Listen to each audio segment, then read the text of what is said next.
I'm Francisco, but please call me Paco. I work for Five. I've been at Five for 3 years now. And what I wanted to tell you about today is the kind of problems that we've solved and the kind of problems we are solving now, and why it is a super interesting job that we get to do every day. But all the cool stuff that we do, that would only happen that only happens because I'm lucky to turn up every day to the office, virtual now. This is my living room, but to the office with an amazing team. So I wanted to introduce the kind of the team we have. So our team is distributed. We go well for the last year. We've all been working from home. We were very early working from home because that was in the safest way, and we adapted very quickly. And we are 135 people roughly. We've got people with PhDs, we've got people with a master's degree, first degree, we've got some vocational training people. We speak at least 32 languages in the office. And we essentially we've got like 6 offices all across the UK. This team is I'm very lucky because everyone is really good, and there's a lot of collaboration in between teams and offices, and we always strive to do that and to do a bit more of that. And this is more or less what it used to look like at the top, because that's from like some time ago, last time we met all together. And these days we get a lot of video calls. We do it we go on Gather Town, and that's how we try and keep the team together and the communications flowing.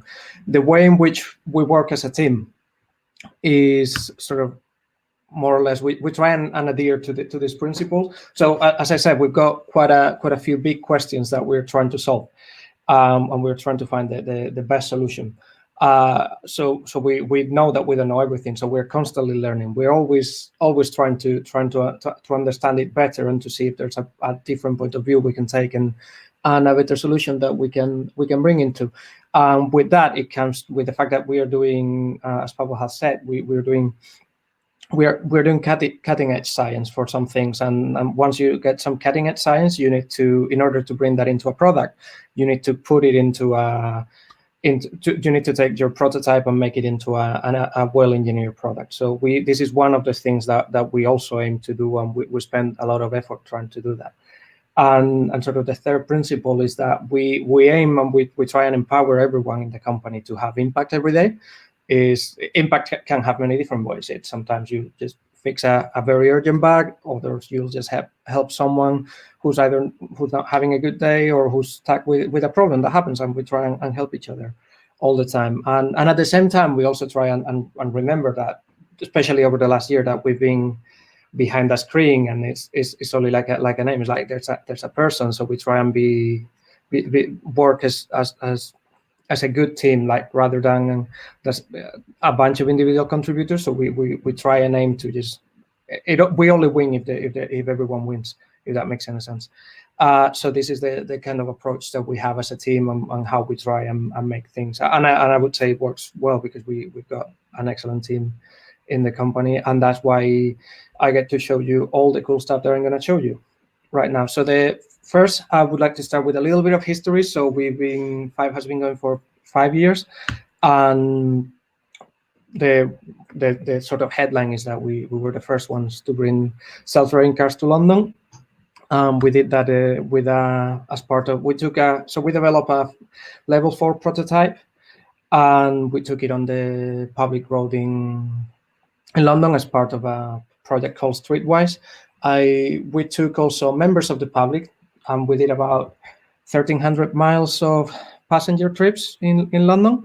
And these are some images from that trial. As you can see, we have a safety driver on the car, and the reason why he's got his hand around the wheel is because he's ready to grab the wheel at any point if some risky situation arises, or if the situation goes outside of what the software is spec'd for. Because remember, level 4 has a defined set of circumstances under which you can operate it, so it's not a full autonomy, which would be the level 5. The way we developed this, so I'm gonna play this again. So we took it on We did it on a lot of miles on the road. We have a circuit. First, we would take it on a closed road circuit. We would do quite a few tests and a lot of testing there. Then once we were sure that that release of the software didn't have any regressions or any bug, we would take it into public roads. That was a lengthy process, and as part of the development process, I can recall one day where I spent about 7 hours on the car, and I was just trying this. This was not safety critical, but my aim was to try and smooth the braking, and that involved just standing on the top of a small slope, driving for like a meter or two at 1 meter per second, and then braking, and then reversing, and then doing it again until it was completely smooth. And it was very fun for the first 3 hours. The next 5 were a little bit more boring, I have to say. But the initial development we did, and if you're familiar with the space, you would have seen all the press release over the last few years of all the players saying, "Oh, we've done 1,000 miles on the road, we've done 10,000 miles on public roads." And one of the problems that this has is that it requires a lot of time and a lot of effort. And over the last year, most people possibly have not spent a lot of time on a car, but if you have, hopefully you've been lucky to realize that most of the time on a car is quite boring. This is a straight line. There's nothing happens.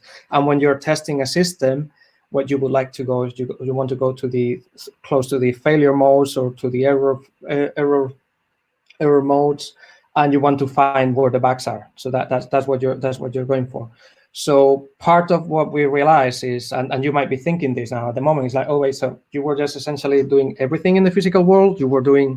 So why didn't you think of, like, creating a realistic physical model of the vehicle dynamics and then have a good simulator that would actually simulate all the different agents, and then come up with a way of describing what a driving scene is and how you actually put all the different agents on a scene, and how you can recreate what would be a dangerous situation, all in simulation that would be safe. And then once you have that, why don't you run, say, 1,000 or 10,000 simulations? And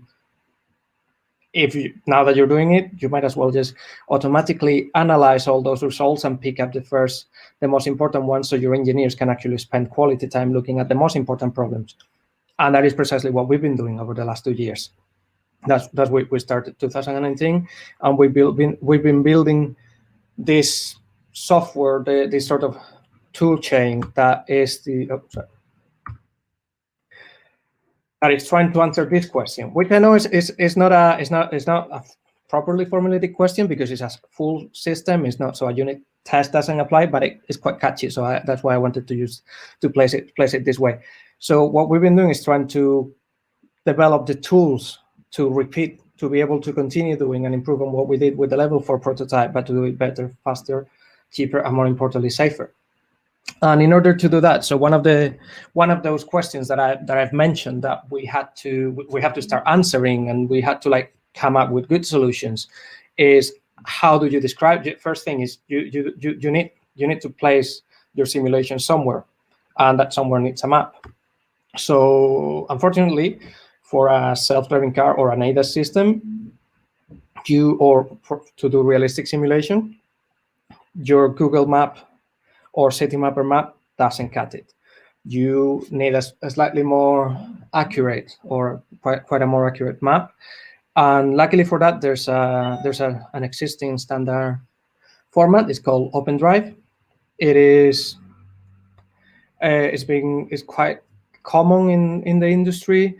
It has certain caveats. So it's a huge file. It's an XML file. It's quite low level, because if you look at the right, and hopefully that's the one time in your life you have to read an OpenDrive file, it's just a lot of geometries, and you have to define point by point. But it works. It's quite, as I say, it's quite standard. There are a few companies that can create these maps. There are editors that we can use, and that gives us the first layer that we need. You need a map to place all your simulations on.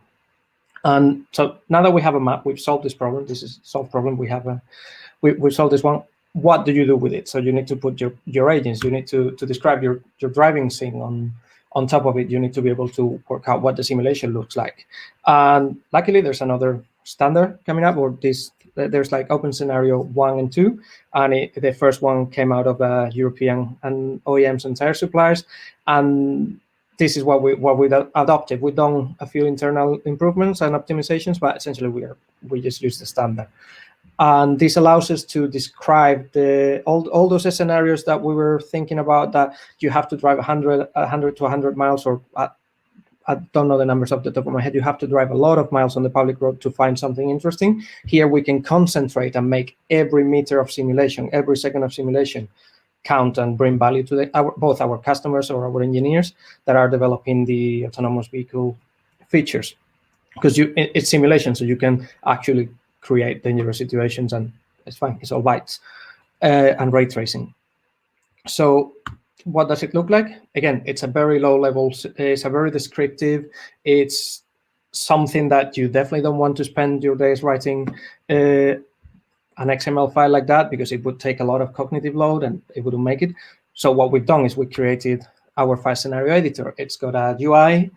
It allows both development engineers, quality engineers, verification engineers to create those scenarios that are important, those scenarios where the car would actually, where you would expect to exercise all the emergency braking or things like that.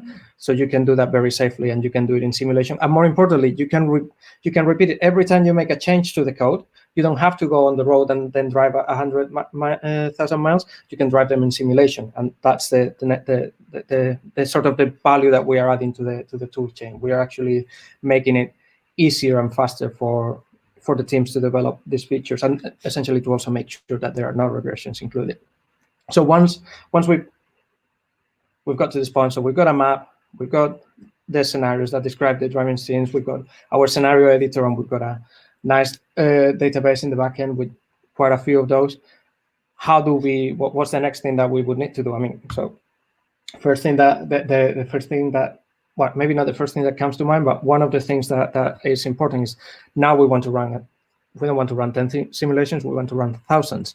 And we want to run them quickly, because the whole idea of this is like trying and make the whole process faster, so we can find bugs faster and we can improve the development cycle and bring again more value to or make lives easier for the people developing this and make it faster. So how we've gone about it,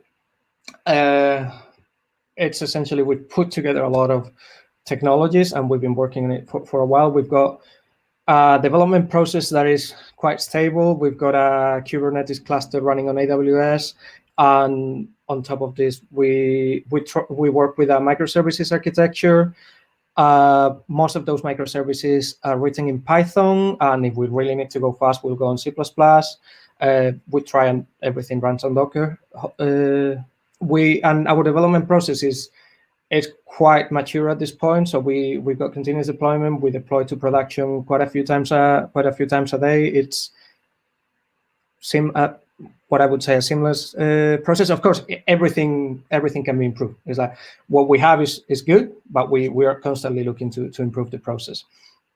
And this is how we're achieving this hyperscale simulation. This is how, of course, we need to. There are some optimizations. There are things to improve, but we've got a system that allows us to do this kind of simulations. And once we can do the simulations, if you think of it, because most of the interesting things are going to happen in a window of, like, say, a minute.